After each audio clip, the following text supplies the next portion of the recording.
တနိုင်ငံလုံးကလူဦးရေထက်ယုံကတန်း600ပိုများနေရတယ်။ဩစတြေးလျကယုံပြဿနာမင်္ဂလာပါယူသန်တဲ့ဒိမန်ပရိသတ်ကြီး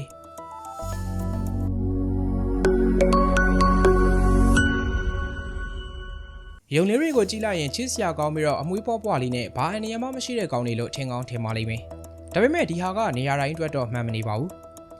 ဩစတြေးလျနိုင်ငံမှာတော့အဲ့ဒီချစ်စရာကောင်းတဲ့တတ္တဝါလေးတွေဟာတိုင်းပြည်ရဲ့ဂေဟစနစ်နဲ့စီးပွားရေးကိုချိန်ချောက်နေတဲ့အကြီးမားဆုံးရန်သူတွေဖြစ်လို့နေပါလိမ့်။ဩစတြေးလျမှာလူဦးရေ28တန်းသာရှိတဲ့အချိန်မှာတောရိုင်းယုံအရေအတွက်ကတန်း600တောင်မှရှိပါလိမ့်။ဒီလိုပမာဏကြောင့်ပဲနိုင်ငံတော်ဝင်းလုံးမှာအကြီးအကျယ်ပူပန်စရာတွေလည်းဖြစ်ခဲ့ပူပါလိမ့်။အဲ့လိုမယုံနိုင်စရာယုံပြဿနာဟာကမ္ဘာပေါ်ကလူသားတွေရဲ့ဝင်ရောက်ဆွတ်ဖက်မှုကြောင့်ဖြစ်ပေါ်လာတဲ့ဂေဟစနစ်ပျက်စီးမှုရဲ့အထင်ရှားဆုံးဥပမာပါပဲ။ဩစတြေးလျနိုင်ငံမှာဘာကြောင့်ယုံအကောင်ရေတန်း600လောက်ဖြစ်နေရတာလဲ။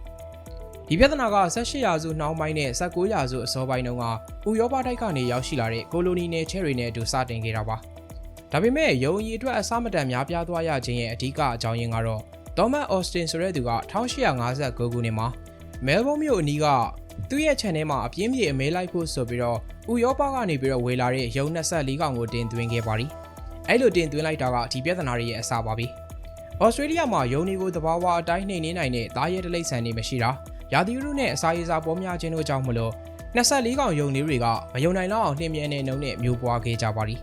။အဲ့ဒီယုံတွေရဲ့အကျိုးဆက်ကတော့ဩစတြေးလျနိုင်ငံရဲ့သဘာဝပတ်ဝန်းကျင်ကိုအကြီးအကျယ်ထိခိုက်စေခဲ့ခြင်းပါပဲ။ယုံတွေဟာအမြင့်တွေကိုပါမကြမ်းအပင်တွေကိုဖျက်ဆီးစားတောက်ကြတဲ့အတွက်မြေစီလွှာပျက်စီးမှုတွေဖြစ်ပေါ်လာပြီးဇာတိပေါက်ပင်တွေရဲ့မျိုးဆက်ပျက်စီးမှုကိုဖြစ်ပေါ်စေပါလိမ့်။ကျူးကျော်မျိုးဆက်ယုံတွေကြောင့်မလို့ဒေသတွင်းမှာနေထိုင်တဲ့မျိုးရင်းတလိပ်ဆန်တွေရဲ့အစာအရင်းမြစ်တွေလည်းများစွာဆုံးရှုံးခဲ့ရပါလိမ့်။ဒီလိုနဲ့တဖြည်းဖြည်းဆုံးရှုံးရတာတွေများလာပြီးမျိုးသုံးလူနီးပါးဖြစ်နေတဲ့တလိပ်ဆန်မျိုးစိတ်တွေလည်းမျိုးသုံးသွားသလိုမျိုးမတုံသေးတဲ့မျိုးစိတ်တွေကိုလည်းစတင်ချိန်ချောက်လာပါလိမ့်။ဒါအပြင်လေယာမြေတွေနဲ့တီးနှံဆိုင်ခင်းပေါင်းများစွာကိုပျက်စီးစေခဲ့ပြီးနိုင်ငံစီးပွားရေးကိုနှစ်စဉ်ဒေါ်လာတန်ပေါင်းများစွာဆုံးရှုံးစေခဲ့ပါလိမ့်။ယုံ24ကောင်ကစားခဲ့တဲ့ပြဿနာကဒီလောက်ကြီးသွားမယ်လို့လည်းဘယ်သူမှထင်မှာမဟုတ်ပါဘူး။အဲ့လိုမျိုးအကြီးအကျယ်ဖြစ်နေတဲ့ပြဿနာကိုထိန်းချုပ်ဖို့အတွက်ဩစတြေးလျအစိုးရကနည်းလမ်းမျိုးမျိုးကိုစူးစမ်းခဲ့ရပါလိမ့်။အစောပိုင်းမှာယုံကာရန်ထားတဲ့ခြံစည်းရိုးကြီးတွေကိုမိုင်းထောင်ပေါင်းများစွာချီပြီးတော့တိစောက်ခဲ့ပေမဲ့ထိရောက်မှုမရှိခဲ့ပါဘူး။အောင်မြင်ဆုံးထိန်းချုပ်ရေးနည်းလမ်းတွေကတစ်ခုကတော့1950ပြည့်နှစ်လွန်နေမှာမစ်ဆူမာတိုးစစ်လို့ခေါ်တဲ့ virus တစ်မျိုးကိုအသုံးပြုပြီးယုံတွေကိုဖျက်ဆီးခဲ့တာဖြစ်ပါလိမ့်။ဒါပေမဲ့ဖြစ်ချင်တော့အဲ့ဒီ virus ကြောင့်ပဲယုံမောင်းတန်းရာနဲ့ချီသေဆုံးခဲ့ရပေမဲ့အသက်ရှင်ကျန်ရစ်ခဲ့တဲ့ယုံတွေဟာအဲ့ဒီ virus ကိုခံနိုင်ရရှိအောင်လို့တဖြည်းဖြည်းနဲ့ပြုပြင်ပြောင်းလဲသွားပါလိမ့်။နောက်ပိုင်းမှာတော့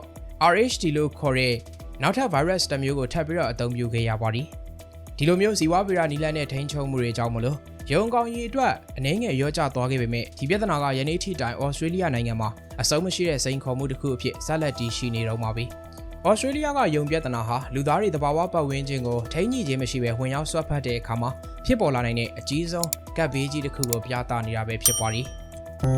။